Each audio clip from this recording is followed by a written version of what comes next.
Hey, good afternoon, evening, or morning, calculus people. This will be day one of the integration final unit at 6.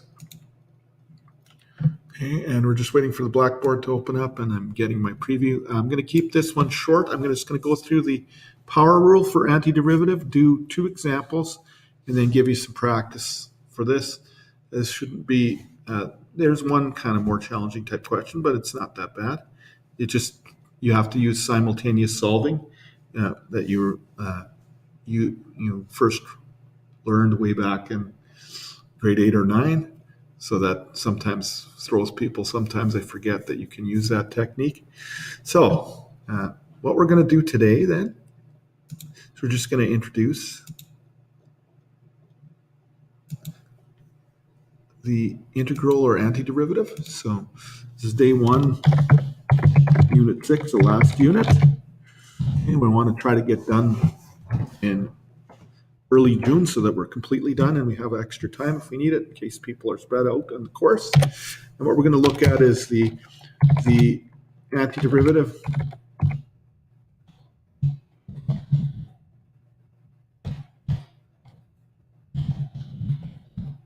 formula for the power rule, okay, or integral is what we'll call it later on. And we're going to do some examples. Some are basic. We're going to do a basic one. Then we're going to do a line one or curve-based one.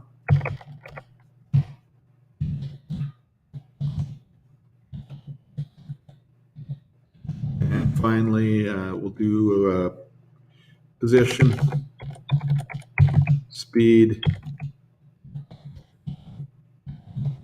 acceleration. So those are the 3 examples we'll do. And we'll start off with the power rule. Okay, I want to keep this one pretty short today so that you can do a few practice questions. Okay, so if we have a derivative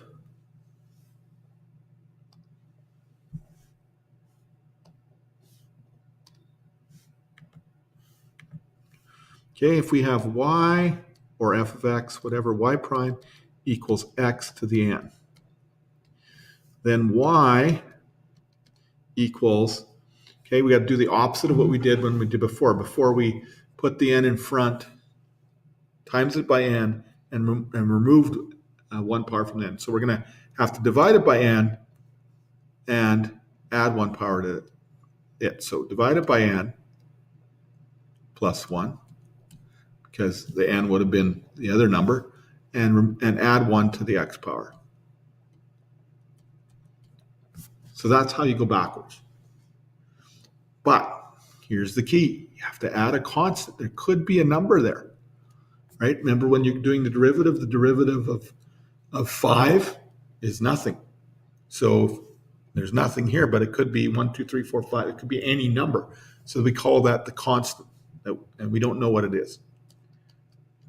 We have to have some other information to find the constant usually. Okay, so that is the power rule for the derivative. So let's look. You could also have it in function notation. So if I said f of x prime equals x to the n, we'd say that the f of x function is the same thing.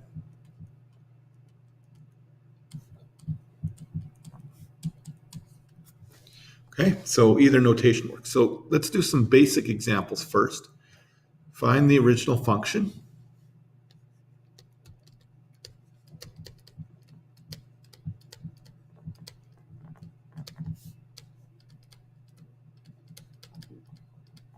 Okay, and the original function is, let's say, or the y prime, or the derivative is 3x minus 5. Okay, so the original function y would be 3x, so that would be to the power of 1 plus another 1 over 1 plus 1, because that's power of 1x. So we're going to have to add 1 to 1 and add 1 to 1. So this is going to equal or minus, pardon me, forgot the 5. If there's no x there, we have to add an x and divide. Well, when we're adding 1 to 0, we get 1 power, and it's over 1, so we don't have to worry about it. So this ends up giving us the constant in the end. And that, if we simplify this down, 3x squared over 2 minus 5x plus a number, 0 maybe, I don't know. And if you do the derivative of that, you should get back to this, right? Derivative of this, multiplied by 2 is 3x minus 5. So we're good. So that's an example, very basic example. Let's do one more. Let's say we had f of x prime equals 4x cubed minus 2x squared minus 8. Okay, so the opposite. So 4x, 3 plus 1 is 4 over 3 plus 1 is 4. Okay, minus 2x, 2 plus 1 is 3.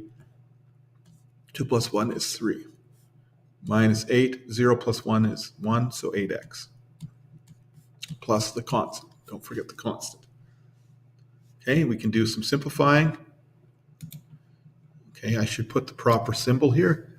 We're going from f prime to f of x because we're integrating with the antiderivative rule, so this is going to be x to the 4th. Notice that that turns into that derivative nicely. Minus 2/3 x cubed. Okay, that if we do the derivative of that, it gives us 2x squared minus 8x plus c. Okay, so that's the basic examples of using the power rule going backwards and finding the original function. Now, if we have the double derivative, we have 2 derivatives, you have to do it twice. Okay, so we'll do one like that. If we had something like this, y prime prime equals 3x minus 6. Okay, so first step is to do the antiderivative to get to y prime. Okay, so that'd be 3x squared over 2 minus 6x plus the constant. We're going to call it constant 1 because we're going to have to do it twice. The constant is some number. Okay, if we're going to now go back to y, we got to do the antiderivative twice. Okay, so the antiderivative of this is 3. Okay, that's an x times 3. Okay, over 2 times, we're going to have to bring the 3 down here. Okay, so we're doing adding 1 there and adding 1 to that, which is 3, multiplied by dividing by 3 there. And we had to have the 3 over 2 x squared, x to start with, because that was a constant. Okay, this one's going to be minus 6. Start with the x squared, and then we have to put it over 2. Plus constant will be a number, so x plus the second constant, 2. So we can do a little bit of simplifying. So the original function would be 3 over 6, which we can cancel, which would be x cubed over 2 minus 3x squared plus c1x plus c2. So if we're going to go backwards, this would, if we take the derivative to see this would be 1/2 times that would be 3/2 x squared minus 6x plus c1. Perfect. That works. Now if we take the derivative of this one, it should give us this one. Okay, 2 times that is 3x minus 6. Perfect. Okay, so there's our original function. Okay, using the antiderivative. So you can have double derivatives, and you have to just do it twice. Now, if you have double derivatives, you end up with 2 constants in your derivative. Okay, that's the basic ones. Okay, so now we're going to do an example that deals with speed, distance, and position velocity. We should use the proper words, position, velocity, and acceleration example.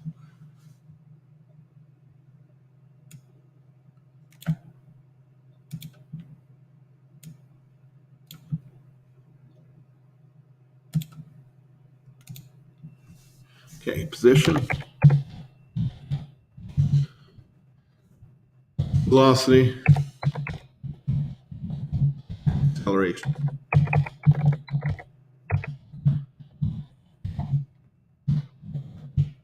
And remembering our relationship of derivatives from the derivatives, we remember that acceleration, function of time, is equal to the derivative of velocity, and velocity as a function of time is equal to the derivative of position. Okay. And then if you want to extend it, acceleration as a function of time is equal to the derivative of position twice as well. So that's the relationship between velocity, acceleration, and position. Okay, so let's do an example like that.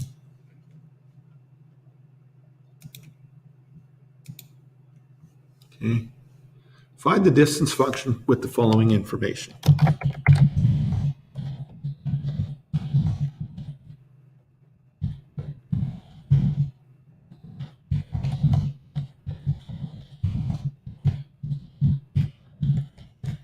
Okay, so we have, let's say, acceleration equals negative 16 meters per second squared. Okay, and at 1 second,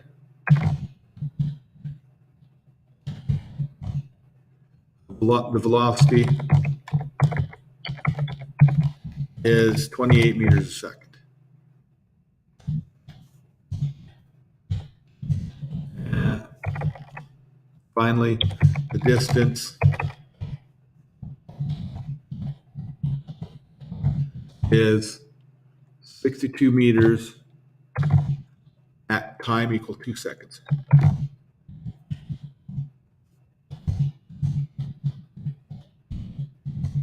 Okay, so this we have to fix into a square here.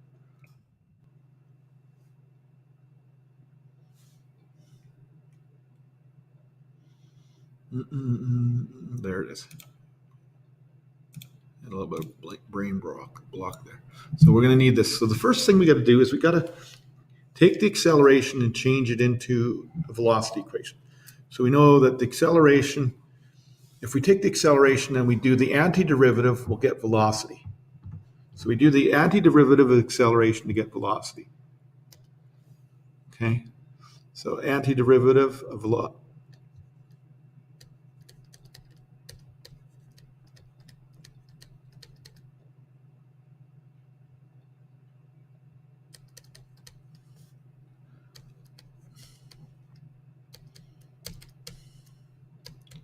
Okay, so antiderivative of that is negative 16. Okay, it's a function of t, so we'll put t plus c1, and that's going to equal our velocity. Okay, so now we can solve for c1 because we know the velocity is 28 at meters a second at 1 second. So solve for c1. Okay, we can say negative 16 times 1 plus c1 equals 28 meters a second.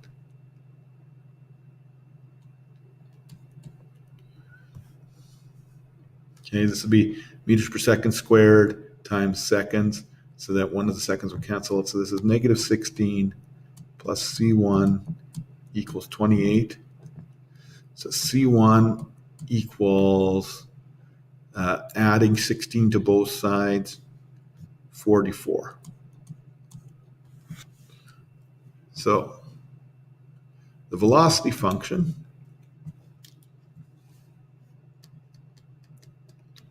velocity t equals negative 16t plus 44. There's our velocity function. That's not what we asked for. We asked for the distance function. So we got to do another antiderivative. So the antiderivative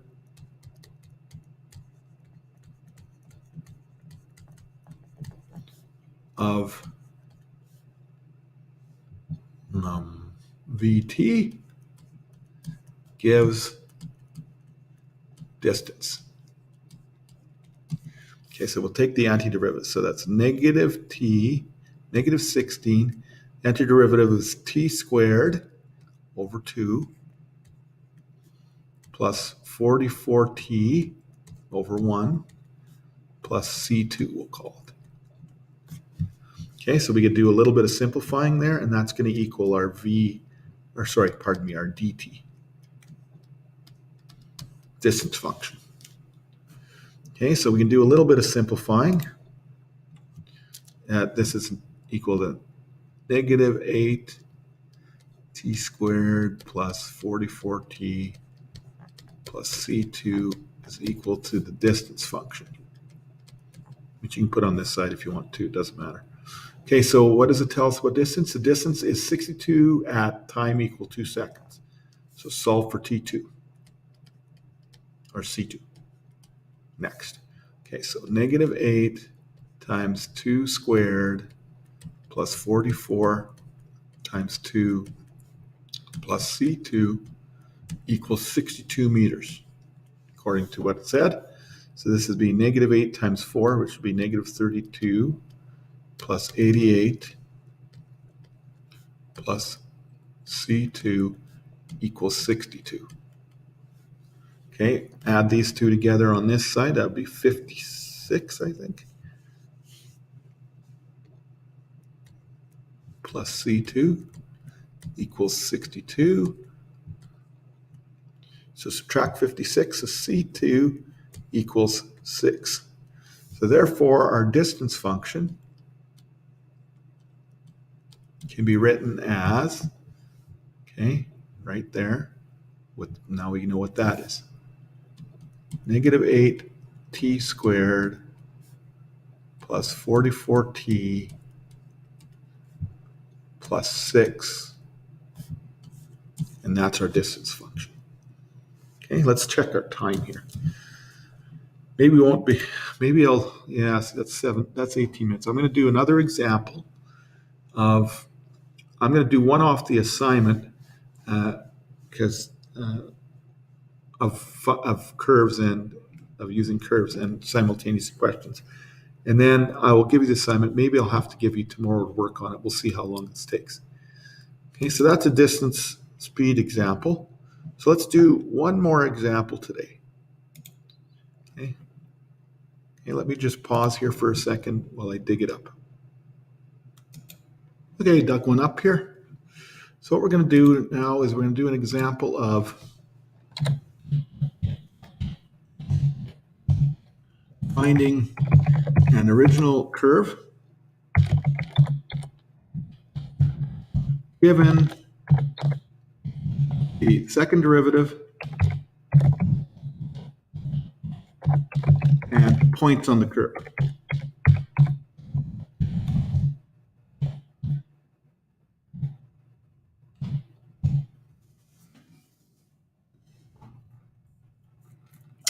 Okay, and it's similar on your assignment. There's 3 of them at the end of your assignment, a practice assignment that we have. Okay, so let's use the marker for this. Okay, so let's say that we have the curve is y prime prime equals 12 x plus 6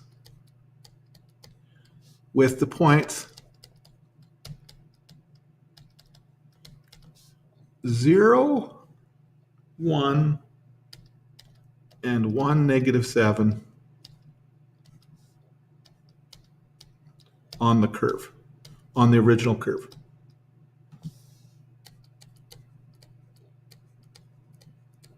find the equation of the original curve.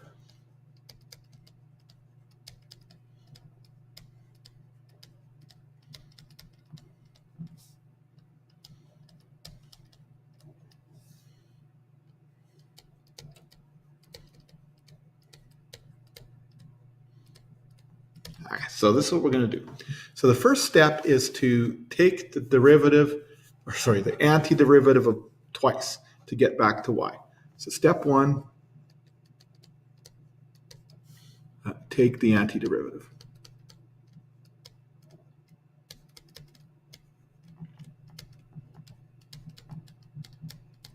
Twice. Okay, so if we do that, we go y prime equals, okay, 12x squared over 2 plus 6x plus c1. Okay, we can simplify that. Y prime equals 6x squared plus 6x plus c1. Okay, now we have to take the second derivative, keeping the c1 in there, thinking of it as a number, a constant. So y would equal 6, what am I doing? Oh yeah, I'm right, no, 6x cubed, okay, adding it over 3, plus 6x over 2, plus c1 with an x added to it, over 1, plus c2. Okay, so now we're down to the original equation with constants. Y would equal 2x cubed plus 3x, sorry, I forgot the squared in here, right? Because we were doing antiderivative, so we got to add 1 to it, divide by 2, plus c1x. We're not sure what c1 is, and we're not sure what c2 is. Now that's where we get into step 2. These are the 2 points that we have, and we can use those points to solve for c1 and c2. We're going to get 2 simultaneous equations here. So we're going to do 2 substitutions. In step 2, do 2 substitutions.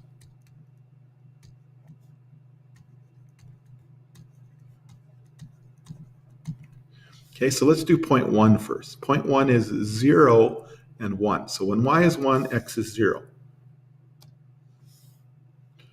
Well, when y equals 1, what am I doing? We don't need the y. It's equal to 1, right? 1 equals, okay, 2 times 0. This one makes it easy because of the 0. If it was something else, it would make it a little bit harder. But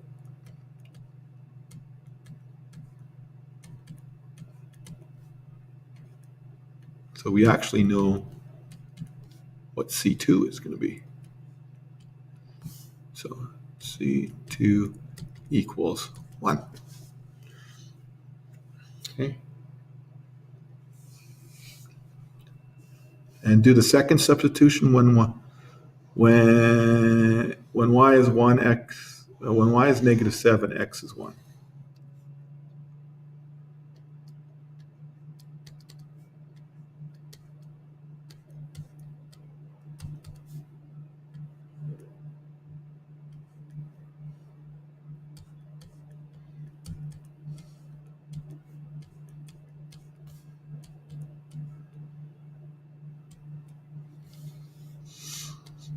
Okay, I know we know this one, but we're not going to sub it in there because you'll get confused because it's equal the same as that other one.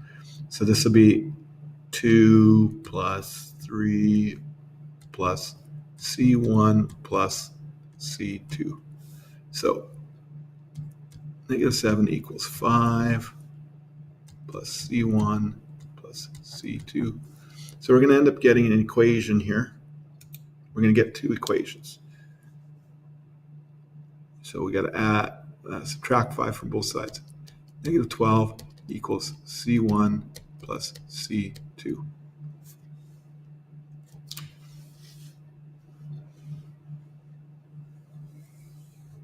Okay.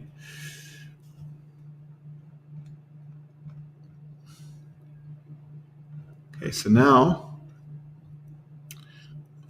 we have two equations. We have this equation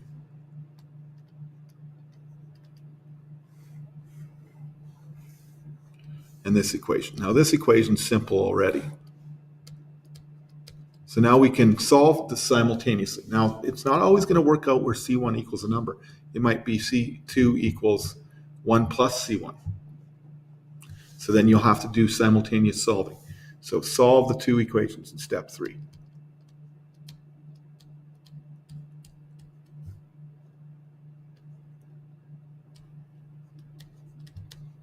For C1 and C2.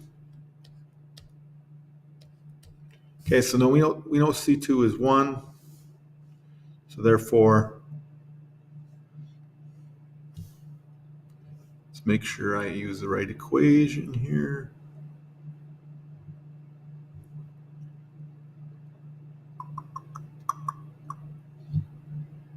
Yep, I did.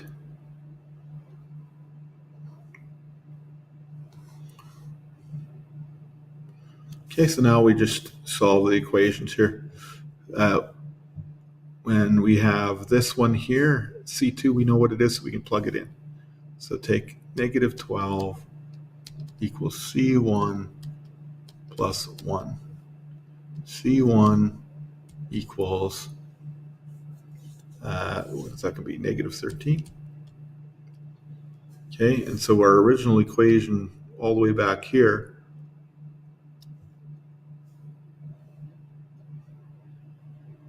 gives us our equation that we can do a check to. So we put C1 in and C2 in. C2 was 1. Right. Where is it here? Right there. There it is.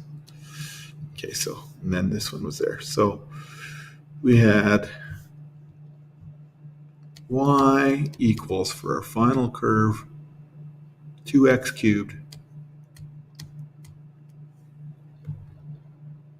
plus 3x squared minus, which one do we have first? 13x plus 1.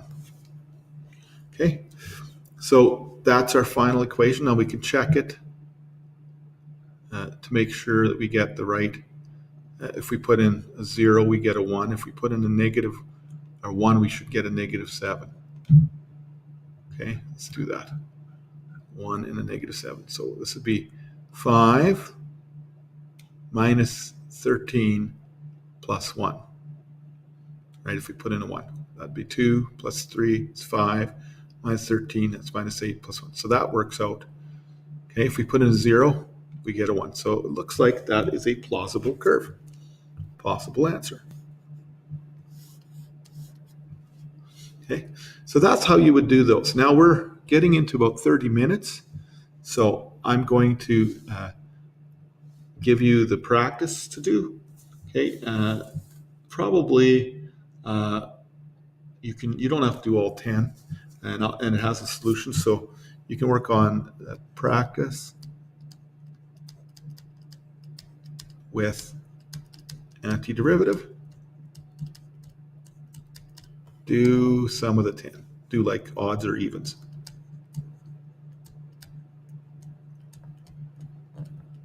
Okay. So that's what you can work on. If you don't have a lot of time, you can work on it the next day as well. We get into integral as well. So we've got integral symbol. We got area under the curve. We got the chain rule with integrals. We got definite and indefinite integrals. So there's not a whole bunch left. Okay, we'll stop her at 30 minutes there. If you have a long class, you can get right into the assignment. If you have one of those short classes of 45 minutes, you might have to just do a couple.